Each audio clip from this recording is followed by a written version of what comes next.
I think everyone has a story. If we were writing a story about Cooper Henderson's life or making a movie about it, what would the title be? Well, I guess you'd say what you would hope it would be, maybe. Sure. Making a difference. I like that.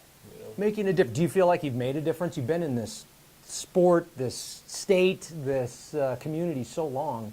You know, it is the most rewarding part of, I think, coaching is when you feel like you have made a difference. And really, you're in a profession where, even though they may not express it at the time, very often students, athletes will come back to a teacher or coach years later and say, Coach, I really appreciate what you did, or this really helped me, or I don't know, I got a letter not long ago from a guy that I'd coached many, many years ago, and he said, just one we'd always had with quarterbacks, a little, when they'd come up and do some extra work, and I'd always tell them, better never than late, instead of playing off of the better late than never, because I didn't believe, I wanted them on time for anything.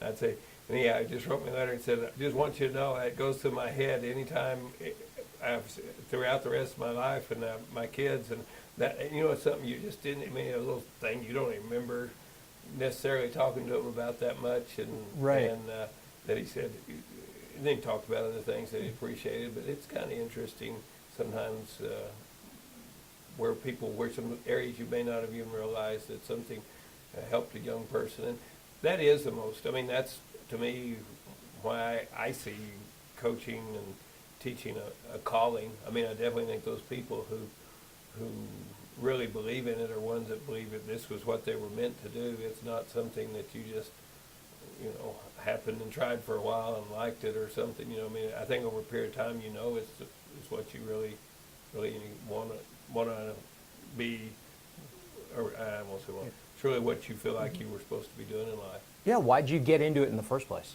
I mean, was it you look at it as your calling? Was it something that drew you to it in particular, besides family connection, that sort of thing? There's lots of things that, you know, draw people to coaching. One for me, without a doubt, was just I grew up in a family where Dad was a coach and we all liked it. My brother went into coaching, I went into coaching, my sister went into coaching, so we grew up and a lot of times everyone says, well, you must really like your dad. I really think in general, the answer is my mom was probably a huge part of that, because she made us think that was the greatest thing in the world, instead of like some people today want to act like it takes time, it's difficult. No, we always thought it was really exciting, and everybody in the family was involved, and I've been very fortunate to have a wife who's done the same, and our family's really enjoyed the fact that that's been my career. Yeah, you've been so entrenched in coaching. Do you ever imagine what you would be doing if you weren't coaching? You know, I do. I have thought a little bit about it, because honestly, there's some things that come up once in a while that you think. I've always liked history, politics, and I've wondered about running for, you know, some offices or doing some things like that. And then really probably what helped me see even more clearly than I ever knew, and my wife told me this, but when I decided a couple years ago to resign the head football coaching job, she said, you're not going to like that. And I said, oh, it'll be fine. I'm still coaching sophomores. If I weren't, I really wouldn't want to do what I'm doing, honestly, right now. I still like working with the young people.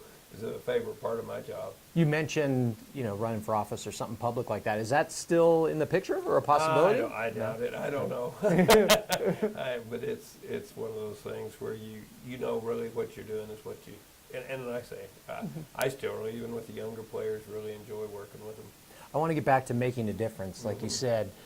Is there a student that sticks out in your mind, or an athlete that you had that you kind of recall on as an example of someone who really came a long way, or football made a difference, or your coaching made a difference? You know, it's impossible. You coach so many great athletes and so many teams. It's impossible to name like the most talented or anything like that. But is there one that came the farthest from point A to point B? Well, and I guess when you ask came the furthest, I mean, those are kind of questions that I know what people think when you're asking that, but to me, some of the ones that have came the furthest are the ones that will come back to, you know, whether you made a difference, because when they'll come back to see you when they come to town, or they're around, or they keep in touch and want you to still know about their life. To me, some of the ones that never really stepped on the field, but it was still an important part of their life in my mind, that's probably the ones that have probably come the furthest, Yeah. in a sense. Or, and I wouldn't, we also have had a player or two that got in trouble and ended up in prison or ended in jail, and still were able to work their way out of that situation and turn out to be productive citizens. And, I mean, so you have a lot of people come a long ways. As far as an athlete themselves, that'd be hard to say because so many of them, what's fun to be in a smaller community because you see the athletes starting about, elementary, 5th, 6th grade, they have some little league and all that kind of thing. And to see, because we're small enough, I can watch athletes from the time they're about 6th, 7th graders till they're seniors, and most of them do come a long ways. I mean, it's amazing. So, and I probably would say too, you also learn not to always guess at that young age. And it bothers me in college sports are trying to pick people younger, because I know I can still picture a young man that ended up being a great slot receiver for us. And I told him down in 7th grade, you do not put that young man in a skill position. He's going to be a lineman. Look at his parents. This is how he's going to be a lineman. He wasn't a lineman. He was a great receiver. And things like that you kind of remember a lot. But I don't know that I could pick one that came the furthest as an athlete. If you had to paint a picture, describe to someone what football is like in Artesia or on a Friday night type deal, what do you usually tell people about it?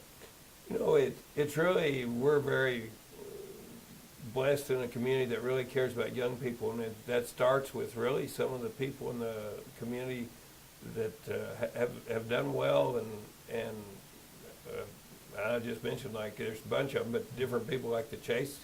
He went through Artesia. I graduated, didn't get to go to college, and he, helps all kinds of groups. He helps college students, helps all kinds of groups. And I think the fact that people are so, because we are one high school town, and because football has been very successful there, it is one of those things that's just kind of hard to describe, the excitement that people get when you have success. But I think some things that people that aren't there don't realize is that community really gets excited about young people being successful in lots of things. We had people this last week when we won state softball. We got back home, the bus got in about 10:30 or 11. Well, I guess social media got on. Well, they drove them down Main Street, and there's people, lights and horns, and people all excited about the softball team, returning. And I don't know, those are kind of things that are kind of neat in a community our size that you get to do. And really, they're real proud of our young people when they do. They're really focused on the young people in the community.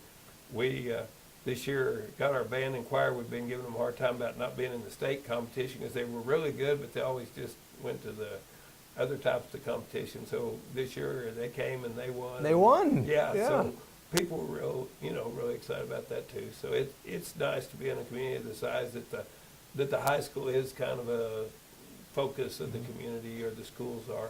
For someone who's been around and coached as long as you had, do you see a big difference between the athletics and activities and stuff now than 20, 30 years ago? Or what is the biggest difference, or is there a difference?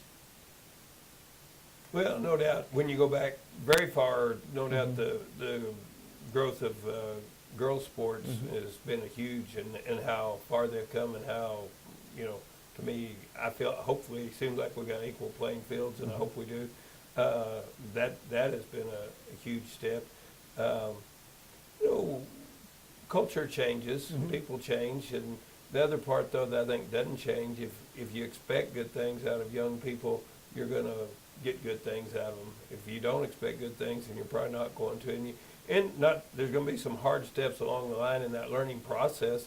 No doubt it's changed a lot. I mean, how we correct people today versus what we did a long time ago is quite a bit different. That's for sure. And I think you have to work a little harder with young people today, because they haven't sometimes been taught how to respond, how to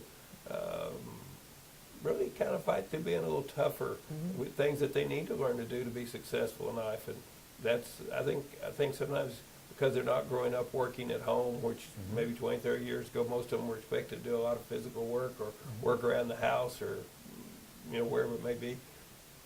I think there's a lot more things that you can, honestly, more that we can teach them, because a lot of them aren't getting that at home, or they're from a household where the family's not very put together, and you just have more things that some of them need to learn than they used to. And I think you continue to teach them, Cooper Henderson, making a difference. I like your title. Thank you. Thanks.